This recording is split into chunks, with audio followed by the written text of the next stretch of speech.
सहो, चुप तुम ना रहो। अन्याय न सहो, चुप तुम ना रहो। डूबतों को मिलेंगे किनारे, अकेले नहीं हो तुम। नालसा है साथ तुम्हारे, नालसा है साथ तुम्हारे।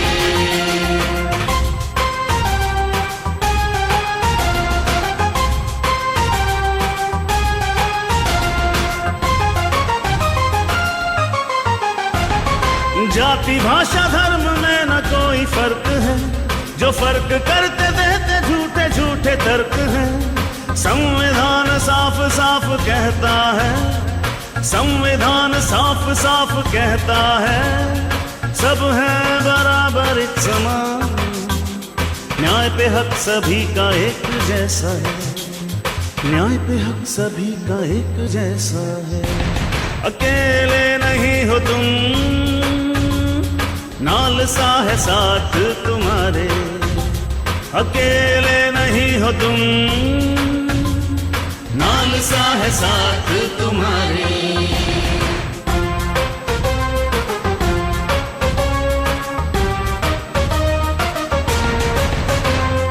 गांव गांव घर घर न्याय पहुंचाना है, माता बहनों बच्चों के चेहरों पे मुस्कान को फैलाना है।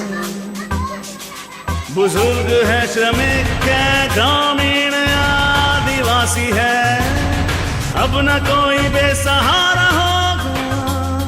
नालसा का आपको ये वादा है, नालसा का आपको ये वादा है। अन्याय ना सहो, चुप तुम ना रहो।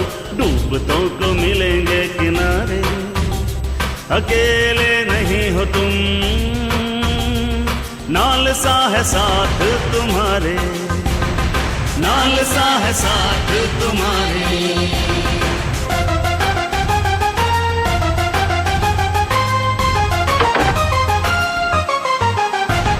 सह चुके बहुत अब लड़ना है, उठ के ऐसा गरजना है। हक की लड़ाई है, हक से जीतेंगे। आपके दुख हम लेके आपको खुशियाँ बांटेंगे, आपको खुशियाँ बांटेंगे। अन्याय न सहो, चुप तुम ना रहो। अन्याय न सहो, चुप तुम ना रहो। डूबतों को मिलेंगे किनारे, अकेले नहीं हो तुम। नालसा है साथ तुम्हारे, नालसा है साथ तुम्हारे। नमस्कार, मैं धीरू ठाकुर बतौर चेयरमैन अम लीगल सर्विस अथॉरिटी आज आपके समक्ष इस केबल टीवी के थ्रू कुछ लीगल अवेयरनेस प्रोग्राम शुरू करने जा रहा हूँ। सबसे पहले मैं अपने अम के दर्शकों का हार्दिक अभिनंदन करता हूँ और आपका स्वागत करता हूँ कि आप अपना वक्त दे रहे हैं इस महत्वपूर्ण विषय को समझने के लिए, जिसको हम लीगल अवेयरनेस प्रोग्राम कहते हैं।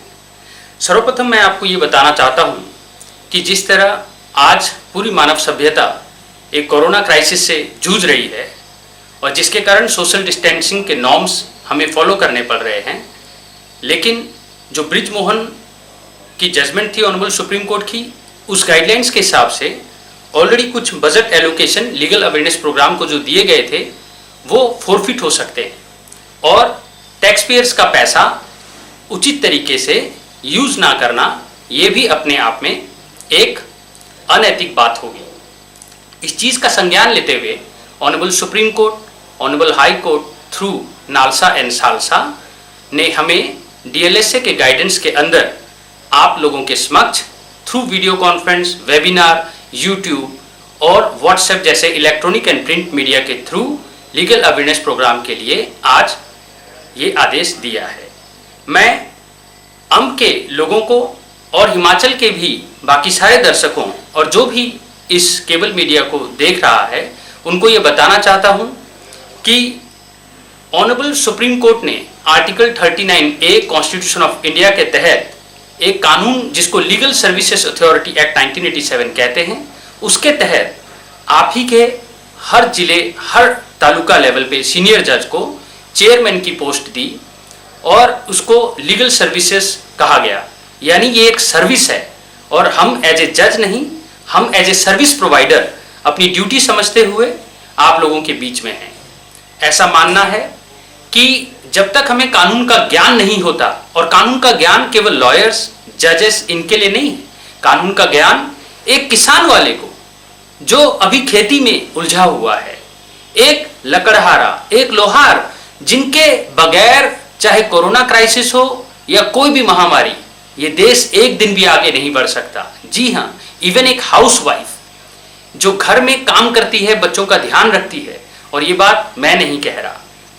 ऑनरेबल सुप्रीम कोर्ट की अगर हम अरुणा अग्रवाल की जजमेंट देखें तो कंबोडिया के आर्टिकल 36 का विवरण करते हुए ऑनरेबल सुप्रीम कोर्ट ने भारत की विधायिका को यह कहा कि हाउसवाइफ की जो इकोनॉमिक कंट्रीब्यूशन है किसी देश के जीडीपी में, यानी देश के ग्रोथ में, उसको एक्नॉलेज किया जाए। और ऑस्ट्रेलिया के तर्ज पर भारत में आर्टिकल 15 का 3, आर्टिकल 39 का F, आर्टिकल 46 और कई धाराओं में ये प्रावधान है। और आर्टिकल 51C एंड 253 में इंटरनेशनल नॉर्म्स और सिडो, यानी कि एक ऐसा कन्वेंशन जो पूरे विश्व की औरतों को, यानी कि 50% आबादी को प्रभावित करती है, उनकी आजादी के लिए ये कन्वेंशन है, convention on elimination of all sort of discrimination against women. तो इन सब चीजों का संज्ञान लेते हुए ऑनरेबल सुप्रीम कोर्ट ने ये गाइडेंस दिया था कि मोटर व्हीकल एक्सीडेंट जैसे हो जाते हैं किसी औरतों के, तो ये नहीं कि वो कोई नौकरी नहीं कर रही उसको मुआवजा कम दें और जो नौकरी कर रहा है उसको ज्यादा। ये आर्टिकल 14 की वायलेशन होगी। और ये क्रिस्टियन लिगार्ड जो वर्ल्ड इकोनॉमिक फोरम के हेड हैं and even Melinda Gates foundation के जो हेड हैं, बिल गेट्स की वाइफ, इन्होंने भी ये कहा कि जिस देश की औरतें जब समाज में, इकोनॉमी में अपना कंट्रीब्यूशन देने लगती है, और अगर हाउसवाइफ भी है उसकी इकोनॉमिक कंट्रीब्यूशन को सरकार एक्नॉलेज करती है, तो उस देश का जीडीपी 10% बढ़ जाता है। ये जीडीपी क्यों है और क्या क्यों इंपॉर्टेंट है आपके लिए?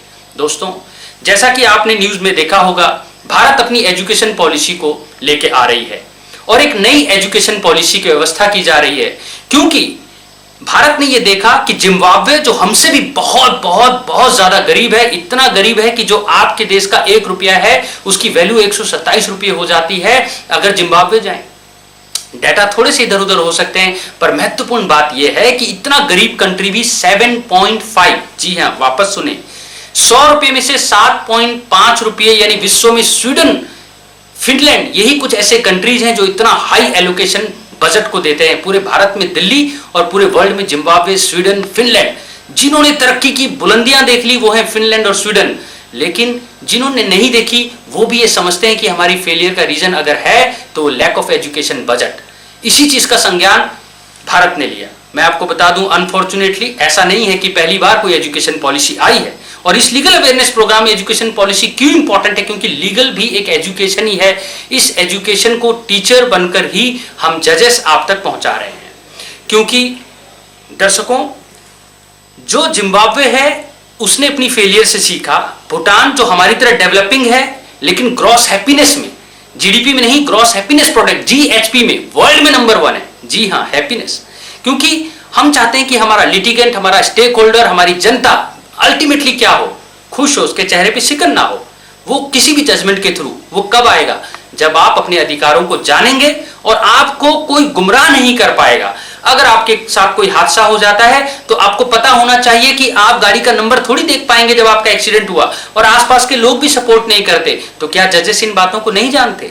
बिल्कुल जानते हैं। इसीलिए हिमाचल प्रदेश के विक्टिम कॉम्पेंसेशन स्कीम में जो सेक्शन 357, 357A सीआरपीसी में और सुप्रीम कोर्ट की कुछ लैंडमार्क जजमेंट जैसे मनोहर, किशोर, मेहताब, ये जजमेंट्स इतने इंपॉर्टेंट नहीं है, इसमें छुपी हुई बात बहुत इंपॉर्टेंट है। एक जज जब पहली बार अवेयर होता है, कॉग्निजेंस लेता है, समन जारी करता है एक्यूज को कि कोई हादसा हुआ है, एक्यूज का पता भी ना हो, उसके बावजूद उसको मुआवजा देने के लिए मोटर व्हीकल एक्ट से लेकर नॉर्मल सीआरपीसी में और विक्टिम कॉम्पेंसेशन स्कीम जो आपके हिमाचल की है उसमें प्रावधान रखा गया है। हिट एंड ट्राई केसेस में आप सोचते हो आपके मुंह पे कोई तेजाब फेंक जाता है। आपने मूवी देखी दीपिका पादुकोण की लक्ष्मी, परिवर्तन केंद्र की जजमेंट और लक्ष्मी सुप्रीम कोर्ट की बेसिकली जजमेंट्स हैं। और आपने एसिड अटैक पे मूवी भी देखी होगी इस पे बनी हुई। लेकिन महत्वपूर्ण बात है कि आपकी बहन बेटी के साथ कभी ये हादसा होता है तो आप सोचोगे उसका इलाज का तो करोड़ों रुपया है, प्राइवेट हॉस्पिटल में जाओ तो इलाज करने से मना कर देते हैं। लेकिन आज इस अवेयरनेस कैंप के थ्रू आपको जब ये मैं बताऊंगा कि कोई भी प्राइवेट हॉस्पिटल अगर आपको इलाज करने से मना करता है तो वो दंडनीय अपराध है। अब आपको धारा की इंपॉर्टेंस नहीं है, लेकिन आप पुलिस के पास जा सकते हैं। पर आप कहेंगे एज ए सिटीजन मैं तो पुलिस के पास गया, पुलिस को खुद ये नॉलेज नहीं थी या थी तो उन्होंने लेकिन किसी कारणवश एफआईआर दर्ज नहीं किया, फिर आप असहाय महसूस करेंगे। नहीं, जिस तरह मेडिकल एड क्लिनिक है इसी तरह लीगल एड क्लिनिक हमने बनाया, पीएलवीज हमने बनाए, वो जामवंत की तरह आप लोगों को, क्योंकि हम और आप एक दूसरे से ज्यादातर मुखातिब नहीं हो सकते, हमारी नौकरी ही ऐसी है। इन कैंपों के अलावा हम आपसे डायरेक्ट कम्युनिकेट नहीं कर सकते क्योंकि न्याय होना नहीं चाहिए, न्याय दिखना भी चाहिए। लेकिन हमने पीएलवीज बनाए, रिटेनर लॉयर बनाए, पैरालीगल वॉलेंटियर्स बनाए जिनको पीएलवीज कहते हैं, और वो रिटायर्ड टीचर्स हैं, समाज के कोई भी पब्लिक स्पिरिटेड, हम उनको अपने साथ जोड़ रहे हैं ताकि वो आप लोगों को बताए कि अगर कोई पुलिस वाला एफआईआर दर्ज नहीं करता तो आप सीधे जज साहब के पास, इलाका मजिस्ट्रेट के पास 156(3) की एक दरखास्त दे सकते हैं। हाँ, अब आप बोलेंगे सर कई लोग तो ब्लैकमेल करने के लिए ऐसी दरखास्तें दे देते हैं। कानून अंधा हो सकता है, जज नहीं। ये बात आपने चित्रपट में देखी होगी, सौरभ शुक्ला यानी कि जो जज साहब के रोल में थे जॉली एलएलबी में। मगर आम इंसान जो ये फिल्में देखता है, अगर हम उसको लीगल पहलू से देखें तो मैं आपको बता दूं कि बिल्कुल कानून अंधा हो सकता है, जज नहीं। क्योंकि Priyanka Srivastava again Supreme Court, honourable Supreme Court के महत्वपूर्ण गाइडलाइन, इस तरह के झूठे कंप्लेंट्स को रोकने के लिए हम उनसे हलफनामा एफिडेविट लेते हैं। हम ये पूछते हैं कि सेक्शन 154(1) में पहले आप एसएचओ साहब के पास क्यों नहीं गए, अगर उन्होंने किसी कारणवश एफआईआर दर्ज नहीं की तो कंसर्न एसपी को चिट्ठी क्यों नहीं लिखी, अगर ये तीनों के बावजूद कार्रवाई नहीं हुई तो एक जज, मजिस्ट्रेट डायरेक्शन देता है पुलिस को और वहां एफआईआर लॉन्च होती है। लेकिन हर केस में एफआईआर लॉन्च नहीं होती। ललिता कुमारी की जजमेंट के हिसाब से जो गड़े मुर्दे उखाड़ने वाले केसेस होते हैं, या कोई मैट्रिमोनियल डिस्प्यूट्स हैं, या कोई सिविल डिस्प्यूट है, जर जोरू जमीन के ही तो झगड़े होते हैं, पार्टीशन का है, भाइयों का बंटवारा है, लेकिन बस प्रेशर डालने के लिए केस डाल देना, तो पुलिस भी पहले प्रिलिमिनरी इंक्वायरी करती है और उसके बाद ही एफआईआर दर्ज। तो आप पुलिस को बेमतलब का इल्जाम ना लगाएं। ये बातें तब पता चलती हैं जब आपको लीगल अवेयरनेस आ जाती है, तब आपको कोई गुमराह भी नहीं कर सकता। फिर आप कहते हैं जर जोरू जमीन पे ही आए हैं, तो हमें इस लीगल अवेयरनेस प्रोग्राम के तहत कभी बताया ही नहीं जाता। भाई ये पार्टीशन क्या होता है, हम लोग तो घरेलू बांट करके बैठे होते हैं, कोर्ट में जाते हैं तो कोर्ट तो मानती नहीं है। तो मैं आपको एज ए चेयरमैन ये बताना चाहता हूं, हमारे हिमाचल प्रदेश में जब भी आप कोई घरेलू बांट करें, वैसे तो ऑनरेबल सुप्रीम कोर्ट की जजमेंट है काले वर्सेस स्टेट, और उसमें ऑनरेबल सुप्रीम कोर्ट ने कहा है घरेलू बंटवारों को आप कभी भी इग्नोर ना करें, बढ़ावा दें, फैसिलिटेट करें। मगर हिमाचल में, जो कि मैं पूरे इंडिया का स्कैंडिनेविया कहता हूं, स्वीडन, डेनमार्क, नॉर्वे, फिनलैंड जो जीडीपी में, ह्यूमन डेवलपमेंट में टॉप पे हैं, तो हिमाचल इंडिया में केरला और हिमाचल जैसे कुछ स्टेट हैं जिन्होंने ये प्रूव किया कि जब औरतें पढ़ लिख जाती हैं, जब लोग अवेयर हो जाते हैं, जब लीगल अवेयरनेस कैंप को सीरियसली लिया जाता है, तो इंडिया में एजुकेशन में और डेवलपमेंट पे कंट्रीब्यूशन बढ़ता जाता है। दोस्तों, ये जो सिस्टम है ये केवल जजेस या लेजिस्लेचर या एग्जीक्यूटिव यानी आईपीएस या आईएएस या एसडीएम, तहसीलदार, पटवारी, कानूनगो ये नहीं चलाते, ये आप लोगों की अवेयरनेस चलाती है। इसीलिए मैं आपको बताना चाहता हूं कि जब भी आप घरेलू बांट करें तो आप कंसर्न पटवारी, जो सबसे लोएस्ट लेवल पे हमारे रेवेन्यू में होता है ऑफिसर, आप उसके पास जाएं, आप उनको बोलें सर ये हमने आपस में बांट लिया ताकि भाइयों में झगड़ा ना हो। अब हम तो गांव वाले थे, भाई ये वाला खेत तेरा, ये वाला खेत तू बो, ये भाई जो है अच्छा लकड़ी का काम करता है, लकड़ी का काम तू कर, ये दुकान अच्छा चला लेता है, चल तू दुकान में बैठ जा, झगड़ा खत्म। भाई यही ना कानून का मतलब है। कानून क्यों है? लॉ एंड ऑर्डर में दर्शकों आज हम 62nd रैंक पर हैं, पर इसके लिए केवल कानून व्यवस्था के लिए पुलिस और जजेस जिम्मेवार नहीं है। इतने कानून हैं मेरे पास जो मैं अपने YouTube के माध्यम से, इन प्लेकार्ड्स के माध्यम से आपको सरल भाषा में चित्रों के थ्रू समझाऊंगा, और आप मेरे YouTube को सब्सक्राइब जरूर करें, जो हम नीचे डिटेल दे देंगे। फिर आपको पता चलेगा कि इतने सुंदर जजमेंट है। इवन कोविड क्राइसिस में आपने देखा टीवी में, आप व्हाट्सएप में तुरंत सर्कुलेट कर देते हो, क्योंकि इंटरनेट का अधिकार फंडामेंटल राइट है। ऐसा ऑनरेबल सुप्रीम कोर्ट ने अनुराधा की केस में 2020 में कहा है, और केरला हाईकोर्ट की बात पे मोहर लगाई है। लेकिन जितने ज्यादा अधिकार है उससे ज्यादा रिस्पॉन्सिबिलिटी है, और जिम्मेवारी से ना करें तो सेक्शन 66A में श्रेया सिंघल मुसीबत में आ गई थी, ये तो ऑनरेबल सुप्रीम कोर्ट ने 66A को वेग करार दिया और उसको एक्विटल किया, 66A को ही स्ट्रक डाउन कर दिया कि ये कानून गलत है। कई महत्वपूर्ण कानून आते हैं और चले जाते हैं, कुछ मीडिया बहुत ज्यादा दिखाती है, ट्रिपल तलाक, अयोध्या का मामला, लेकिन कुछ महत्वपूर्ण जजमेंट जैसे अरुण अग्रवाल, प्रियंका श्रीवास्तव, ललिता कुमारी, जो आप आम इंसान की जिंदगी से सरोकार रखते हैं, उनको दिखाया ही नहीं जाता। इसके लिए ये लीगल अवेयरनेस कैंप है। अब आप शायद हमारा वार्म अप सेशन के दौरान समझ गए होंगे पर्पस क्या है। अब थोड़ा सा सीरियसली लेते हैं इस चीज को। तो आपके घर में बंटवारा हुआ, हम इसी एक एग्जाम्पल से पूरे कानून को समझेंगे, और उसमें कोई झगड़ा हो गया। अगर झगड़ा हो गया तो आप section 123 read with 171 Himachal Pradesh के लैंड रेवेन्यू एक्ट में, अगर उसके ऊपर कोई बिल्ट अप स्ट्रक्चर यानी दुकान या कोई घर नहीं है, तो आप सीधे तहसीलदार के पास जाइए। एसडीएम, ये जो सिविल साइड में, जब ये रेवेन्यू साइड में होते हैं तो इनको कलेक्टर बोलते हैं, सब डिविजनल कलेक्टर बोलते हैं। क्रिमिनल साइड में इन्हीं को सब डिविजनल मजिस्ट्रेट बोलते हैं, और हम सब डिविजनल जुडिशियल मजिस्ट्रेट होते हैं। ये अलग अलग डिपार्टमेंट है, ठीक है। ये बिजली के दो तार की तरह है, ये दोनों बिजली आपकी जिंदगी को रोशनी के लिए है, लेकिन अगर ये लाल और नीली तार मिल गए तो आपको पता है यहाँ क्या होगा, शॉर्ट सर्किट। इसीलिए हम कभी मिलते नहीं, मगर हम दोनों का काम केवल आपकी जिंदगी में उजाला लाने का है। लेकिन अगर मान लो उसमें कोई बिल्ट अप स्ट्रक्चर है या कोई टाइटल का मुद्दा आ गया, एक बंदा कहता है कि एक भाई ने राम लक्ष्मण भरत शत्रुघ्न में से लक्ष्मण ने तो ये शेयर विभीषण को बेच दिया था, तो फिर वो जिसने खरीदा वो को ऑनर बन जाता है, बाकी भाई को शेयरर बनते हैं। टाइटल का मुद्दा आ जाता है, भाई टाइटल का मुद्दा रेवेन्यू वाले टॉप लेवल तक, कमिश्नर लेवल तक, कलेक्टर मतलब फाइनेंस कमिश्नर भी, सेक्रेटरी लेवल तक भी कोई डिसाइड नहीं कर सकता। ये प्रेरोगेटिव केवल सिविल जजेस का है। सिविल जजेस के पास लोवेस्ट ग्रेड में सेक्शन 15 कहता है लोवेस्ट ग्रेड, यानी सीधे हाई कोर्ट सुप्रीम कोर्ट नहीं जाना है, आपको पहले सबऑर्डिनेट कोर्ट में आना है लोवेस्ट ग्रेड में। फिर पेक्यूनरी जुरिडिक्शन जरूर है, 10 लाख का, 20 लाख का, अनलिमिटेड का, वो अलग चीजें हैं। फिलहाल आपको समझना है कि जहां कोई दुकान या कुछ आपने बना रखा है तो आपने हमारे पास आना है, फिर हम स्टे देते हैं। अब आपके मन में आता है स्टे और बेल तो बड़ा कॉमन चीज है, फिल्मों में आप देखते हैं, पर लोगों का विश्वास नहीं है। लोग सोचते हैं कि स्टे के बावजूद लोग काम करते हैं, कोरोना और कोविड के लॉकडाउन के बहाने काम करते हैं। ऐसा नहीं है दोस्तों, काम करने से एक जज नहीं रोक सकता, ऐसा बिल्कुल गलतफहमी आप ना रखें।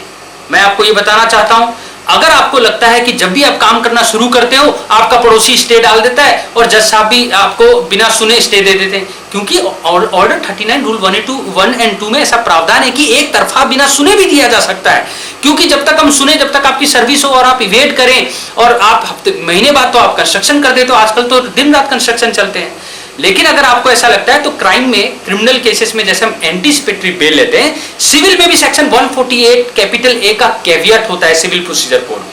आप किसी भी वकील साहब के थ्रू उसको कांटेक्ट करके एक कैवियट डाल दें कि सर मैं हार्ड अर्न मनी है, मैं पेंशन से आया हूं, मेरे पास यही पैसा था, मैं काम करने जा रहा हूं, मुझे लगता है मेरे भाई जो हैं वो अपना घर बना चुके, पर जब मैं बनाऊंगा तो केस डाल देंगे।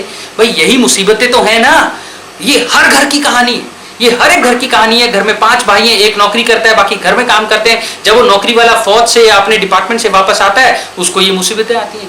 जर जोरू जमीन, ये अदालतें क्यों खुली? ये अदालतें इसलिए खुली हैं कि अगर पेट में दर्द है और वो हाथगोला से ठीक हो सकता है तो हम आपकी सर्जरी ना कर दें। और इसीलिए ए श्रीनिवासा, एस राव, प्रीति गुप्ता, बीएस जोशी की जजमेंट्स आपके लिए बहुत इंपॉर्टेंट है। अरिनेस की गाइडलाइन और मानव अधिकार में जो उसमें अमेंडमेंट किया गया, वो सब चीजें आपको पता होनी चाहिए। एक मेल जो मुझे देख रहा है, एक मर्द जो मुझे देख रहा है, वो ये ना महसूस करे कि जज साहब तो केवल औरतों को सुनते हैं, ऐसा नहीं है। ये बात जरूर है कि उर्मिला बादशाह और भीम साया जजमेंट के कारण और आर्टिकल 15 के 3 के कारण, 39F के कारण, 46 के कारण, 51 के C और 253 के कारण और आर्टिकल 51A के A के E के कारण हम औरतों के लिए जो उनके साथ पास्ट में बुरा बर्ताव हुआ है उसके लिए थोड़े सॉफ्ट है, थोड़े स्पेशल प्रिविलेज देते हैं। और सीडो कन्वेंशन के थ्रू डोमेस्टिक वायलेंस एक्ट बना है जो लड़की के लिए ब्रह्मास्त्र है, लेकिन ऐसा नहीं है। नरेंद्र वर्सेस मीना की जजमेंट बताऊंगा, आप ध्यान से इस चीज को सुने। अगर कोई औरत शादी करने के बाद पति पे प्रेशर डालती कि मैं सुसाइड कर लूंगी, आप अपने माँ बाप को छोड़ दो, तो यह मानसिक प्रताड़ना जुडिशियल मजिस्ट्रेट को संज्ञान लेना पड़ता है। यह ground section 13(1)A Hindu marriage act के अंदर भी डिवोर्स का ग्राउंड है और ऐसे केसेस में डोमेस्टिक वायलेंस एक्ट का रिलीफ नहीं मिलता। आपको क्लीन हैंड के साथ आना है, कॉन्डक्ट आपका बिल्कुल क्लियर होना चाहिए। 90% जो हम सिविल जजेस आपको रिलीफ देते हैं वो स्पेसिफिक रिलीफ एक्ट में देते हैं।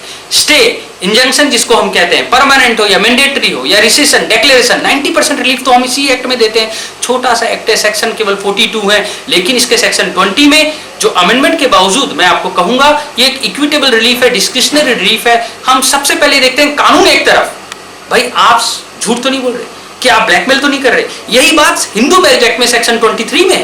कानून एक तरफ, लेकिन क्या आप झूठ तो नहीं करे, गुमराह तो नहीं करे, कोलिजन तो नहीं है, फ्रॉड तो नहीं करे, पर्जरी तो नहीं करे, झूठा एफिडेविट तो नहीं है। यही बात आर्टिकल 142 में ऑनरेबल सुप्रीम कोर्ट को भी ये कहा गया है कि आर्टिकल 13 चाहे देश को चलाता है कानून, लेकिन जहां कानून पास हो जाए, न्याय फेल हो जाए, तो वहां आर्टिकल 142 है जो केवल और केवल बांग्लादेश और नेपाल के संविधान में है और भारत के संविधान में। और जब अंबेडकर साहब और बाकी सारे मेंबर्स इस पे डिबेट कर रहे थे तो आर्टिकल 142 पे डिबेट नहीं हुआ। ऑनरेबल सुप्रीम कोर्ट की इस गरिमा को कॉन्स्टिट्यूशन के मेकर्स ने भी माना, क्योंकि इस देश में न्याय सबसे इंपॉर्टेंट है। दोस्तों, हम नॉर्मली क्या मानते हैं, पीस का मतलब एब्सेंस ऑफ वॉर, इसीलिए राफेल में इतना खर्चा होना वाजिब है। नहीं दोस्तों, peace is absence of war, no, it is rather presence of justice. Justice, इसीलिए आर्टिकल 39A पार्ट 4 को ऑनरेबल सुप्रीम कोर्ट ने हुसैन आरा खातून और कई जजमेंट्स के थ्रू ये माना कि ये फंडामेंटल राइट के बराबर है। आज इसको फंडामेंटल राइट के बराबर एलिवेशन मिला है, जबकि ये पार्ट 3 में नहीं है, पार्ट 4 में। और इसी के तहत लीगल सर्विस अथॉरिटी एक्ट, इसी के तहत लोक अदालतें चलती हैं। और ब्रिजमोहन की जजमेंट में लोक अदालत का अलग से, और जो मैं आज आपके साथ मुखातिब हूं, इसका अलग से बजट आता है। अगर आप लोग इस चीज को ध्यान से नहीं सुनते, पैंडेमिक अगर वायरस फैल सकता है तो क्या हम अवेयरनेस प्रोग्राम को सेंसिटाइज करने के लिए, लोगों के स्क्रपल क्रिएट करने के लिए, कंसाइंस क्रिएट करने के लिए, look we are accountable not only for what we do but also for what we do not do. हम केवल उस चीज के लिए जिम्मेवार नहीं है दर्शकों जो हम नहीं कर रहे या कर रहे, हम उसके लिए भी जिम्मेवार हैं जो हम नहीं कर रहे हैं। और वो नहीं करना होता है अवेयरनेस प्रोग्राम ना देखना, पैंडेमिक की तरह, वायरस की तरह उसको लोगों के बीच में पेनिट्रेट नहीं करना। आप सब्सक्राइब करें, हम आप ही के पैसे से, टैक्स पेयर्स के पैसे से, बहुत मेहनत से, बहुत शिद्दत से कानून की जटिलताओं को बहुत सरल बनाकर आपकी जिंदगी में रख रहे हैं। क्योंकि नए एजुकेशन पॉलिसी में अगर भारत की सरकार ने यह माना है कि जिम्बाब्वे ने भी ये रियलाइज किया कि जीडीपी में 7.5 करने से वो सुधार कर सकते हैं, इजराइल बन सकते हैं, अमेरिका बन सकते हैं, फिनलैंड बन सकते हैं। भारत ने 3.5 एवरेज आज तक 70 साल से ज्यादा हो गए आजादी को, इससे ज्यादा हमारा कंट्रीब्यूशन नहीं है। वर्ल्ड में लगातार 4 साल हमने आर्म्स एंड एमुनिशन में, क्योंकि हम एक तरफ चाइना से एक तरफ पाकिस्तान से घिरे, हम रोज न्यूज़पेपर में देखते हैं, हमने पिछले इलेक्शन में 600 अरब रुपए खर्चे हैं, 638 लाख करोड़, लेकिन हमने पॉवर्टी एलिवेशन प्रोग्राम में भी खर्चे हैं। लेकिन आप केवल न्यूज़पेपर पढ़ के सिस्टम को क्रिटिसाइज करने के अलावा अगर राइट टू इंफॉर्मेशन एक्ट को सही तरीके से यूज करें तो जजेस भी सर्विस प्रोवाइडर बन जाते हैं। मैं बतौर चेयरमैन आपको ये बताना चाहता हूं, जो फिल्मों में देखकर आपके दिमाग में एक छवि बनती है कि कोर्ट में क्या है, एक स्टे मिल जाता है, फिर कोई फॉलो नहीं करता तो 39(3) है, 39(3) और 39(2)A है। हम 30 दिन में उसको कोशिश करते हैं डिस्पोज ऑफ करें, और जो नहीं करता उसकी प्रॉपर्टी अटैच भी करते हैं, हम उसको जेल भी भेजते हैं। हम सेक्शन 151 में एडवोकेट कमिश्नर भी भेज सकते हैं। हम डीएम को ये ऑथराइज, डिस्ट्रिक्ट मजिस्ट्रेट को ऑथराइज करते हैं कि लॉ एंड ऑर्डर देखते हुए आप अब हमारे स्टेटस को इंप्लीमेंट करवाएं। ऑनरेबल सुप्रीम कोर्ट ने सेक्शन 151 के तहत एक सिविल जज को इतना एम्पावर किया हुआ है, मनोहर लाल सेठ, हीरालाल से लेकर कई जजमेंट्स हैं, सेक्शन 94C, 151, ये केवल आप लोगों की सेल्फ एस्टीम और लिटिगेंट के कॉन्फिडेंस इस सिस्टम पे बनाने के लिए दी गई है। ये पावर रिस्पॉन्सिबिलिटी के साथ आई है। अगर आप सही एविडेंस दिखाते हो कि सर जिस दिन आपने स्टेटस को ऑर्डर किया, एंटरिम लीव दिया, उस दिन एक लेंटर डला हुआ था और आज देखो दूसरा लेंटर भी डल गया, आप न्यूज़पेपर की फोटो के थ्रू या साइंटिफिकली ये प्रूव कर दें ऑलमोस्ट बियॉन्ड रीजनेबल डाउट, क्योंकि आपकी बात पर हम किसी की प्रॉपर्टी को कुर्की यानी अटैच कर सकते हैं, उसको जेल भेज सकते हैं, तो केवल आपका बोलना तो काफी नहीं होगा। पति पत्नी, टेनेंट, हस्बैंड या पड़ोसी, इनके झगड़े में तो आपको पता है कि चाइना और पाकिस्तान आज, और या चाइना और इंडिया, इंडिया और पाकिस्तान क्यों लड़ रहे हैं? क्योंकि एक 1914 में एक मैकमोहन लाइन लगाई गई। चाइना कहता है ये मैकमोहन जो बाउंड्री डिमार्केशन कर दी 107 एफपी लैंड रेवेन्यू एक्ट में भी हम ऐसी डिमार्केशन खींच के देते हैं, बाड़ा लगा देते हैं, पर मानना नहीं है मैंने। हम खुद ही पटवारी बनेंगे, कानूनगो बनेंगे, वहां मान लेते हैं। भाई honourable Supreme court, high court यही कहती है कि अगर आपने डिमार्केशन वहां मान लिया और वो बिल्कुल त्रिभुज या चतुर्भुज जैसे भी डायमेंशंस हैं, अगर पहाड़ी इलाके हैं तो ट्रायंगुलर सिस्टम है, और 3 पक्के पॉइंट लिए हैं, अगर तीसरा नहीं मिला तो रीजन देके 2 पक्के पॉइंट लिए, और कई जगह तो 1 पक्के पॉइंट से भी डिमार्केशन दिया जा सकता है, आपकी बाउंड्री बताई जा सकती है, और वो जो बाउंड्री गाड़ देते हैं उसको उखाड़ना अपने आप में भारतीय दंड शाखा से लेकर एचपी लैंड रेवेन्यू एक्ट में दंडनीय अपराध है। लेकिन केवल झंझलाहट से, गुस्से से नहीं, संयम से, as a law abiding citizen अगर आप इस अवेयरनेस कैंप को अपनी निजी जिंदगी में लॉ को फॉलो करेंगे, सेक्शन 23 हिंदू मैरिज एक्ट हो या सेक्शन 20 स्पेसिफिकली इफेक्ट हो या article 142 of constitution of India, हर जगह न्याय सर्वोपरि है। क्योंकि हमें पता है जब लोगों को न्याय मिलता है तो वो खाना खाए ना खाए, उसको न्याय मिल जाए तो वो विद्रोह नहीं करता और समाज में पीस मेंटेन रहता है, जो हमारा बेसिक मुद्दा है। दोस्तों, मैं जानता हूं आमतौर पे ये प्रोग्राम आप लोगों को थका देते हैं, पर मैं अपनी रिस्पॉन्सिबिलिटी समझते हुए कुछ चंद 5 मिनट आपका और लूंगा और कुछ महत्वपूर्ण जजमेंट से आपको अवगत कराऊंगा। बंधुआ मुक्ति मोर्चा, पहली जजमेंट ये 1984 को आई। अब आप बोलो इस जजमेंट को मैं क्यों ले रहा हूं? आपने मीडिया में देखा, व्हाट्सएप में देखा, सर्कुलेट भी किया कि अटैची के ऊपर एक बच्चे को मां खींच रही है। ह्यूमन राइट कमीशन ने उसका सुओ मोटू यानी कि बिना किसी की शिकायत के भी संज्ञान लिया। उन्नाव रेप केस में आपने देखा कि ऑनरेबल सुप्रीम कोर्ट ने बिना किसी की शिकायत के, ना मां गई ना बेटी गई, ऑनरेबल सुप्रीम कोर्ट ने संज्ञान लिया। विकास दुबे एनकाउंटर में लोगों का विश्वास डगमगाता हुआ, ऑनरेबल सुप्रीम कोर्ट ने इसमें ऑनरेबल रिटायर्ड जजेस की कमेटी को बिठाया। पद्मानाभन केस में ऑनरेबल सुप्रीम कोर्ट ने जो भी आपने मीडिया में, यूट्यूब में देखते हैं, ill education is worse than no education. Friends, आप कोविड क्राइसिस में केवल नाक को ढक रहे, आंख में नहीं लगा रहे, आधा नॉलेज आपको कभी भी मुसीबत से बाहर नहीं निकाल सकता। इसीलिए मैं कंप्लीट नॉलेज देने की एक प्रयास कर रहा हूं। अगर आप आंख को नहीं ढकेंगे, बार बार हाथ आपका आंख की ओर जाता है, तो सोशल डिस्टेंसिंग नॉर्म्स का कोई फायदा नहीं, जो आप फॉर्मेलिटी के लिए केवल कानून के दंड से। आप चंडीगढ़ में जाके हेलमेट लगाएंगे, यहां नहीं, तो ऐसा नहीं है कि एक्सीडेंट यहां नहीं होगा, ये अगर यहां होगा हिमाचल में तो आप मरेंगे नहीं। $500 बिलियन एक साल का नुकसान है, और ये मैं 2003 का डेटा दे रहा हूं। कितना? वापस सुनो, 500, वो भी अमेरिकन जो सबसे ऊंचा वैल्यू रखता है, वो $500 बिलियन एक साल का केवल रोड एक्सीडेंट का खर्चा है। मुरलीधर की जजमेंट में इकोनॉमिक इंपैक्ट असेसमेंट किया गया। अब आप बोलो एक जज को इकोनॉमिक से क्या मतलब? शिवा शक्ति की जजमेंट है जिसमें ऑनरेबल सुप्रीम कोर्ट ने खुद कहा कि एक जज को हर जजमेंट में एक पैरा लिखना चाहिए। भाई, अगर आप स्टे दे दोगे, एक आदमी ने सीमेंट लिया, इतना लगाया, पूरे जिंदगी का पेंशन लगा दिया, अब उसका कितना खर्चा आएगा? ऑनरेबल जस्टिस दीपक गुप्ता जी की हमारे हिमाचल प्रदेश में बतौर एज ए जस्टिस रहते हुए एक जजमेंट है कि जजेस को इन चीजों का संज्ञान लेना है। को शेयरर के केस में, भाइयों के केस में स्टे मिल सकता है या नहीं मिल सकता? मिल सकता है, लेकिन अगर वो अपने शेयर से ज्यादा बनाने की कोशिश कर रहा है, अगर आप सबने बनाया और वो अपने शेयर पे बना रहा है, तो केवल कंस्ट्रक्शन पे हम स्टे नहीं देते। ये मोटी मोटी चीजें अगर आपको पता हो तो आप देखो आपके आधे झगड़े खत्म हो जाते हैं। जो कहते हैं कि हमारे लिए कोई न्याय नहीं है, हमारी पत्नी कमा रही है, मैं बेरोजगार हूं, तो जज साहब मेरे को पैसा लगा देंगे, ये तो गलत है, मर्दों को तो पैसा ही नहीं मिलता। बिल्कुल नहीं। सेक्शन 25 हिंदू मैरिज एक्ट में मर्दों को भी मिलता है, चाहे एक ही कानून है, लेकिन है तो। अगर आपको ये पता लगा तो अब आपको लगा कि नहीं, कानून सबके लिए सोचता है। बुजुर्ग भाई, ओल्ड एज होम है, आपके लिए इतने स्कीम है, इतने 638 लाख करोड़ 5 साल का बजट था केवल पॉवर्टी एलिवेशन और सोशल सेक्टर के elevation, unorganise sector, citizens, victims, rape victim को 5 लाख हम इंटरिम कॉम्पेंसेशन दे देते हैं, बाद में केस का क्या होगा ये नहीं देखते। गोवा के तर्ज पर, अगर आपकी हिमाचल ज्यादा सुंदर नहीं है तो हम केरला के तर्ज पर आपको नॉर्मल केसेस में 25,000 तो केवल चोट लगने पर देते हैं, 2 लाख नॉर्मल केसेस में दे देते हैं।